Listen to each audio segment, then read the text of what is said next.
the Collector on YouTube. Alright, so finally, part 5, the last of the SCX24 upgrades and modifications. This one's going to be primarily about the store-bought upgrades.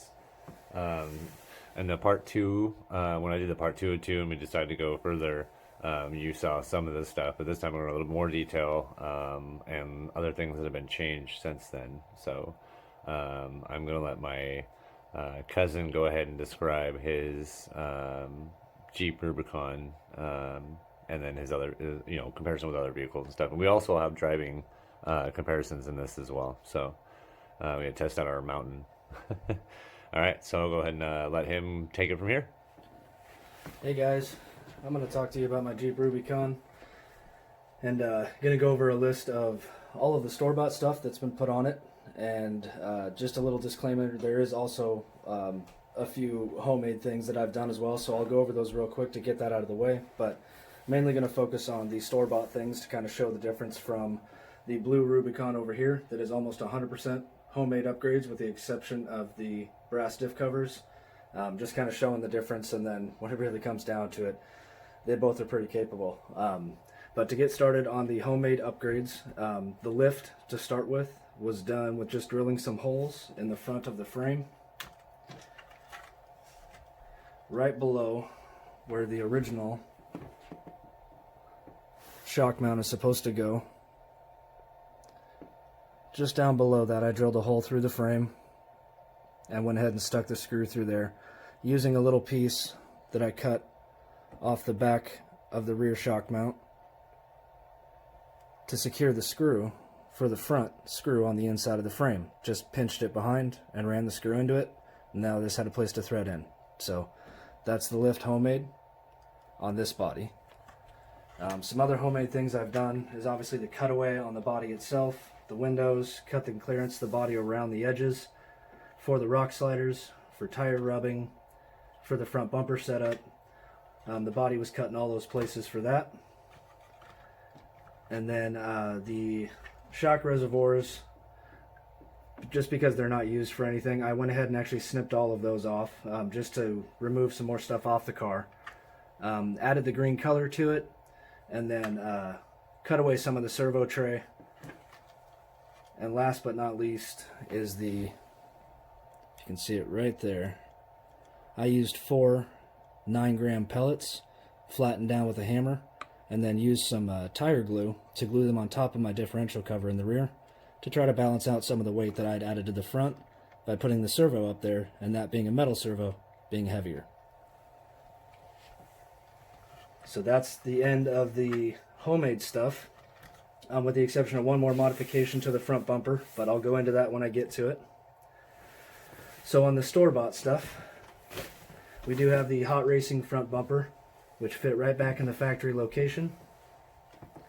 And just today, I went ahead and took the factory plastic front bumper, trimmed the back of it off, flipped it upside down, and then glued it to the top of the hot racing aluminum bumper with some of that tire glue, and took an extra set of lights that I had from the deadbolt, SCX24 deadbolt, plugged them into the LED and the ESC plug here inside the car, and was able to run 2 sets of factory headlights stacked right on top of each other.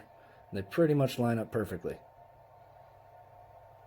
So that would be one more homemade upgrade, would be the upper bumper. Store-bought would obviously be the hot racing aluminum bumper. The steering servo was the next upgrade in the front that we'll talk about. That's a Savox servo, and it is part number SH0257MG, and you can look it up on Amazon. Runs about 30 bucks, I think, is what I paid for it. There you go, you can see it focusing on the part number. We'll put a link in the description for you. And then right below that, since we're there, this is the Shapeways steering stiffener kit. These are 3D printed arms, and you have to recycle the joints, the ball joints, out of the factory ones, but it makes it so there's no slop in the front end. That, coupled with the stronger Metal Gear servo, makes a much more steering capability, and I can turn a little farther than factory. And then a little homemade cut on the servo arm there. And all the scrapings from already driving it and hitting rocks and stuff, right? Yeah. Yeah. Yeah, it definitely runs That's why into it's things. recommended probably to have a metal servo horn if you can get one for these. Yeah, absolutely. I didn't take the time with a micro car to get a metal servo horn just because that seems to be kind of hard for me to find. Although it was pretty easy to get one of those for the servo upgrade in this car when I did a metal servo for this one. Right. So back to the upgrades for this car. Next we'll go over the wheel weights. These were bought from Hot Racing. And they squeeze right inside of the machete wheels. And one on each tire, weighing 9 grams apiece. There is still a little bit of glue residue from when I did use pellets as my wheel weights before I was able to get the brass weights. But I did not actually have to use any glue to put the wheel weights in.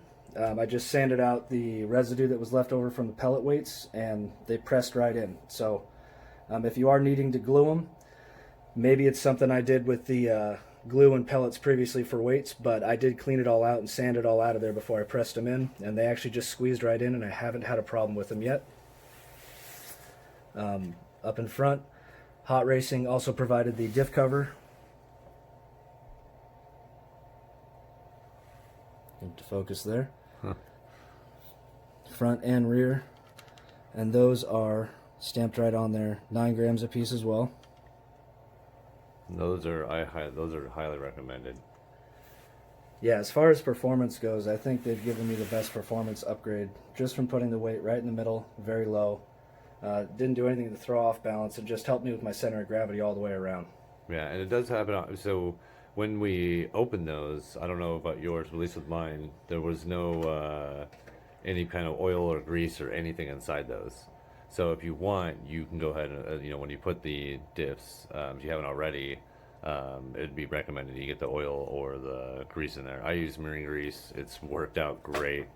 And then we have another grease here that might you can be used as well.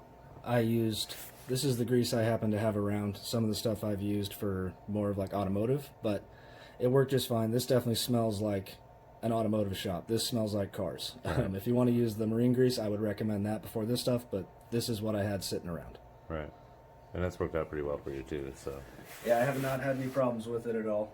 I think I'd prefer the marine grease if I had that to start with. right. So on to the last few store-bought upgrades that I have for this guy. One thing I'm going to mention is with that front bumper, I did have to give up some body. I did have to cut away some places on the body to relief cut for the wires, and I don't know if in hindsight I had to do that again, if I would do it that way. I might try to keep from cutting my body next time. But just a pointer, if you guys think of doing stuff like that, think ahead all the way to the end, because you might end up having to make some cuts that you don't really want, and might have talked you out of it to start with. So just something to think about. That's the fun of modifications. Right. I could try to do something to go back or clean up that cut, but I can't see it when the car's down, or the body's down on the car, so I'm not going to worry about it. Right. But just some food for thought. Last two things that I have here to talk about are the Shapeways rock sliders. And these guys have done quite a bit of good for me so far. I don't know if they're necessarily required, but they've definitely helped me through some places where I've seen it keep me upright where I should have tipped over. But at any rate, I think they look pretty cool, and they're not that expensive, and they easily bolt right into the side of the frame. Using the factory holes that are already there with the factory screws, it just sandwiches in between. So they work out pretty well and they're easy. And last but not least is these metal links. A little dirty. Yeah, they're kind of scratched up too. Those guys have gotten caught up on a few things, so I do like the fact that I have them. They are metal, 3D printed rod ends. Once again, I did have to sacrifice the ball joints from the factory ones to pop into these, but just a little bit more strength down low. Probably doesn't really come into play in any way, and the factory ones are just fine, but just one more shop or store-bought part that I've put on there. Right. And did you have any complications with any of these parts putting them on, or? The hardest thing to probably modify to put on the car, In hindsight, it was actually going to be pretty easy, but was probably the servo. This is one of the only servos I was able to find that was close to the factory servo size. But when I say close, it wasn't close enough to just slide in. So I pretty much trimmed away all sides and back edges of the factory servo tray, and then used glue to just stick the servo straight down on top of the tray. Working hard enough at it, eventually I got it into a place where it doesn't tie up with the Y-link behind it, doesn't sit on top of it. It does sit out front, but if you play with things like that long enough, you can get them to sit correct. Right. And then so what we're going to do is we've done, we pretty much got these things as soon as we possibly could when they came out. Obviously, the deadbolt was out for a while before we purchased our first Jeeps. We've done a lot, and playing around, obviously you can see in the background there, there's a 1/10 there. We're really into the crawling stuff. We also do bashers, and I guess we kind of pretty much started out that way, sort of. At least I started out that way. And what we're doing for these is, obviously not so much for the scale, but just to give it the abilities to do what the 1/10s can do. And I mean, they're built so close, so similar, and all we're doing is making it just that much further closer and to the 1/10. So, and then and there's just information, some fun to do, some fun to learn, and yeah. So next we'll go ahead and show you some videos and kind of I'll probably explain on the top there. Be somewhere up here or maybe down here. We'll see. We'll let you know what exactly, kind of showing the pros and cons of the lift, because I know people have been asking about that. I can honestly say now that with as much weight as we applied in these things, they handle really well, and they tip a lot less than they used to. But having that clearance, I mean, you'll see some of the things will climb over. I mean, and it successfully does it very well. So, but yeah, but we'll show you the pros and cons of the lift, and but yeah.